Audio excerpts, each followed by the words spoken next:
কথা ধারাবাহিকের আজকের পর্বে দেখা যাবে কথা অগ্নিপকে বলে আপনি যে কাজগুলো করছেন সেগুলোকে কি বলে জানেন তো? পাচকগিরি।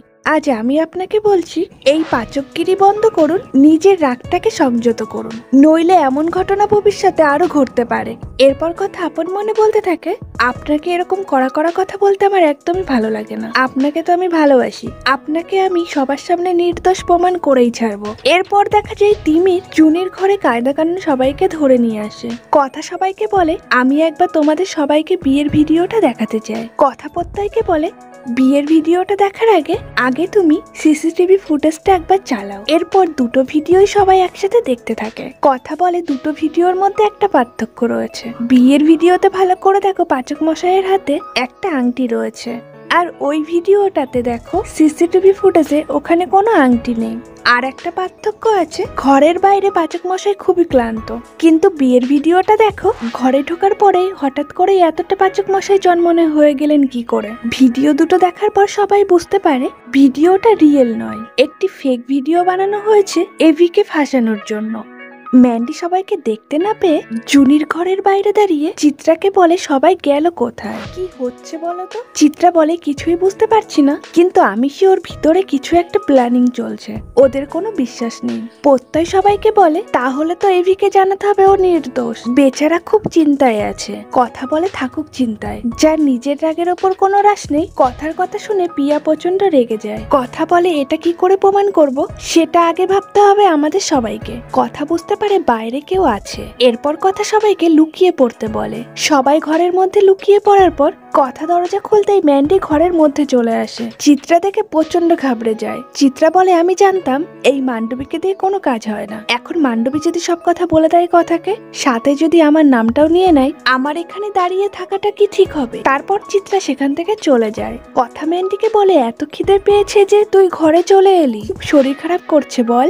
ম্যান্ডি বলে হ্যাঁ খুব খিদে পেয়েছে। কথা বলে তুই বললেই আমি তোর ঘরে খাবার দিয়ে আসবো, একদমই চিন্তা করবি না, আমি আছি তো। ম্যান্ডি চলে যেতেই কথা সবাইকে বলে ঠিক এই কারণেই আমি সবাইকে বলছিলাম বাড়িতে পাচক মশাইকে আমি কিছু জানাতে চাই না, ও আড়ি পাচ্ছে। আমি চাই না আমাদের পরিকল্পনার ব্যাপারে ও কিছু জানো। আর একটা কাজ করতে হবে, স্বপন স্যারকে আমাদের দলে নিতে হবে। স্বপন স্যারকে আমাদের দলে নিলে আমাদের সুবিধাই হবে। এরপর কথা সবার সাথে প্ল্যান করে স্বপন বাবুকে কিভাবে তাদের দলে নিয়ে আসবে।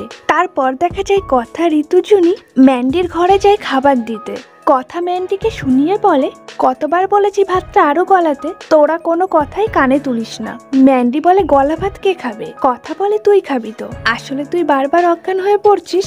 একটা কথা বল, এখন যদি পাচক মশাই এসে তোকে বলে তোকে স্ত্রী হিসাবে মানেন না, তুই তো খেতে খেতে আবার অজ্ঞান হয়ে যাবি, তখন গলায় আটকে গেলে কি হবে? তাই তো গলা ভাত এনেছি। কথা ঋতুর কাছে শিঙি মাছের ঝোল যায়। ম্যান্ডি শিঙি মাছের কথা শুনে ম্যান্ডি বলে আমি শিঙি মাছ খাই না। এরপর ম্যান্ডি সেখান থেকে পালিয়ে যায়। কথা ঋতু জুনি জোর করে ম্যান্ডিকে ধরে নিয়ে আসে। তারপর কথা ভাত মাখিয়ে নিজে হাতে ম্যান্ডিকে খাইয়ে দেয়। চিত্রা দেখে মনে মনে বলতে থাকে কথা একেবারে ভাত মেখে খাইয়ে দিচ্ছে মান্ডবীকে, ব্যাপারটা ঠিক সুবিধের লাগছে না তো। কথা কি তাহলে মান্ডবীর কারসাজি ধরে ফেললো নাকি? না হলে এত সেবা করছে কেন হঠাৎ করে? এরপর দেখা যায় অগ্নিবর বাবা অগ্নিবর সাথে দেখা করতে আসে। অগ্নিবকে দেখে তিনি মনে মনে বলতে থাকে ওর এখন যা পরিস্থিতি তাতে ওর মাথা ঠিক না থাকাটাই স্বাভাবিক। আমারও তো ব্যক্তিগত জীবনে অনেক ওঠাপড়া হয়েছে, তার ভেতর দিয়ে আমি গিয়েছি, আমি সেটা জানি। আমাকে অভিমানের আগে যা বলে বলুক, আমি তো ওর বাবা, আমাকে তো আমার ছেলের ভালো মন্দটা ওকে বলতেই হবে। এরপর তিনি অগ্নিবকে বলে আমি জানি আমি তোমার সাথে কথা বলি সেটা তোমার পছন্দ নয়, কিন্তু আমি তো তোমার বাবা, তাই এই কথাগুলো তোমাকে বলতেই হবে। স্বপন বাবুর নাতনি এই বাড়িতে থাকতেই পারে, তাতে আমাদের কোনো রকমের কোনো সমস্যা নেই। তুমি তো ভালো করেই জানো এই গুহবাড়িতে ঘরের অভাব, একবারও কি ভেবে দেখেছো ও এখন এই বাড়িতে কোন পরিচয়ে আছে? ও যদি এই বাড়িতে তোমার বিবাহিত স্ত্রী হিসাবে থাকে তাহলে কথা কোন পরিচয়ে থাকবে এই বাড়ি? অগ্নিবা বলে আমি আগেও বলেছি এখনো বলছি আপনাকে, ম্যান্ডিকে আমি কেন তো বিয়ে করিনি, আদৌ আমি এই বিয়েটা করেছি কিনা সেটাই মনে পড়ছে না। এই একই বিষয়ে কতজনকে আমাকে কৈফিয়ত দিতে হবে? এরপরে এক কথা দু কথায় বাবা ছেলের মধ্যে ঝামেলা শুরু হয়ে যায়। দুজনের কথা শুনে কথা মনে মনে বলতে থাকে বাবা তো সত্যিই পাচক মশাইকে নিয়ে খুব চিন্তায় পড়েছে। আর সেটাই স্বাভাবিক, কিন্তু সবার এই চিন্তা আমি মুকুব করেই ছাড়বো।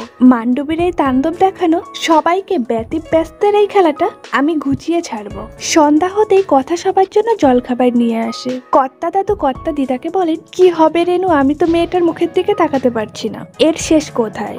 কর্তা দিদা বলেন, আমিও কিছু বুঝতে পারছি না, কিন্তু একটা বিয়ে হলে দ্বিতীয় বিয়ে তো আর গ্রাহ্য হয় না। প্রত্যয় দাদু ভাই তো এমনটাই বলল। কর্তা দাদু বলেন, রাখো তো ওইসব চ্যাংড়াদের কথা, দ্বিতীয় বিয়ে যে করা যায় না সেটা আমিও জানি, কিন্তু স্বপনের নাতিটার সঙ্গে আমরা অবিচারও তো করতে পারি না। অগ্নিপত বিয়েটা করেছে, এখন অস্বীকার করলে হবে? কর্তা দাদু কথাকে বলে, তুমি আর খেটো না কথা মা, তোমার এত কষ্ট আমি আর নিতে পারছি না।